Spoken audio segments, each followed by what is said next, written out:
Hello guys, welcome back to daily vlog day 4. ഇന്നത്തെ first പരിപാടി വ്യസന സമേതം ബന്ധുമിത്രാദികൾ എന്ന് പറയുന്ന മൂവി കാണാൻ അൽവാദ മാളിലോട്ട് വെച്ച് പിടിക്കായിരുന്നു. 2 മണിക്കൂർ നിങ്ങൾക്ക് ഫ്രണ്ട്സും ഫാമിലിയും ഒക്കെ ആയിട്ട് പോയിട്ട് എൻജോയ് ചെയ്യാൻ പറ്റുന്ന നല്ല കിടിലം പടം. നമ്മളെല്ലാവരും തറോലി എൻജോയ് ചെയ്തു. ചെറിയ സ്റ്റാർ കാസ്റ്റാണ് പടത്തിലുള്ളത്, എന്നാൽ പോലും ഒരു മിനിറ്റ് പോലും നമ്മളെ ബോറടിപ്പിക്കാതെ കൊണ്ടുപോയ ഒരു കിടിലൻ എൻ്റർടൈനർ ആയിരുന്നു. എന്നെ കൊന്നാലും ചിരിക്കില്ല എന്നുള്ള മൈൻഡ് സെറ്റുള്ള ഒരു ദൈവം ഈ പടത്തിന് പോകാതിരിക്കുക. പിന്നെ നമ്മൾ നേരെ പോയത് ഖലീഫ സിറ്റിയിലോട്ടാണ്. ഖലീഫ സിറ്റിയിലെ അൽഫ ആൻഡ് പാർക്കാണിത്. അവിടെ ഫ്രീ ആയിട്ടുള്ള വാട്ടർ സ്പ്ലാഷ് ആക്ടിവിറ്റീസ് ഉണ്ട് കുട്ടികൾക്ക് വേണ്ടിയിട്ടുള്ളത്. ഈ ചൂടുകാലത്ത് ₹1 പോലും സ്പെൻഡ് ചെയ്യാതെ നമ്മൾ പിള്ളേരെ കൊണ്ടുപോയി എൻജോയ് ചെയ്യാൻ പറ്റുന്ന നല്ല കിടിലൻ സ്ഥലമാണ്.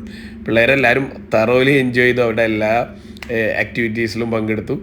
കുറേ നേരം നമ്മളിതൊക്കെ നോക്കിയിരുന്നു. പിന്നെ നമ്മളുള്ളിലെ കുട്ടി ഉണർന്നു. നമ്മളും അങ്ങോട്ടും ഇങ്ങോട്ടും വെള്ളം തെറിപ്പിക്കാനും ആൾക്കാരെ പ്ലാൻ ചെയ്ത് വെള്ളമാക്കാനൊക്കെ നിന്നു.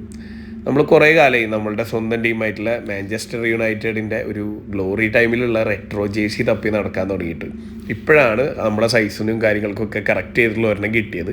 സോ അത് വെച്ചിട്ടുള്ള മെയിനാവലാണ് ഇപ്പോൾ നിങ്ങൾ കണ്ടുകൊണ്ടിരിക്കുന്നത്. അവിടെ നിന്ന് ഇറങ്ങി നേരെ നമ്മൾ ഖലീഫ സിറ്റിയിലുള്ള സ്ലാഷ് കഫ്തീരിയയിൽ പോയി അവിടുന്ന് ചായയും സ്നാക്സൊക്കെ കഴിച്ചു. അതിൽ എനിക്ക് ഏറ്റവും ഇഷ്ടപ്പെട്ടത് അവിടുത്തെ കല്ലുമ്മക്കായാണ്. അബുദാബിയിൽ ഞാൻ ഇതുപോലത്തെ ഒരു കല്ലുമ്മക്കായ കഴിച്ചിട്ടില്ല. കിടിലൻ സംഭവമാണ്, എല്ലാവരും ഒന്ന് ട്രൈ ചെയ്ത് നോക്കുക. അവിടുത്തെ സർവീസും സൂപ്പറായിരുന്നു. ഹാഷിം ബ്രോ ആയിരുന്നു, കിടിലൻ സർവീസ് ആയിരുന്നു. അപ്പോൾ അവിടുന്ന് ബൈ പറയാൻ നമ്മൾ ഇറങ്ങുന്നു.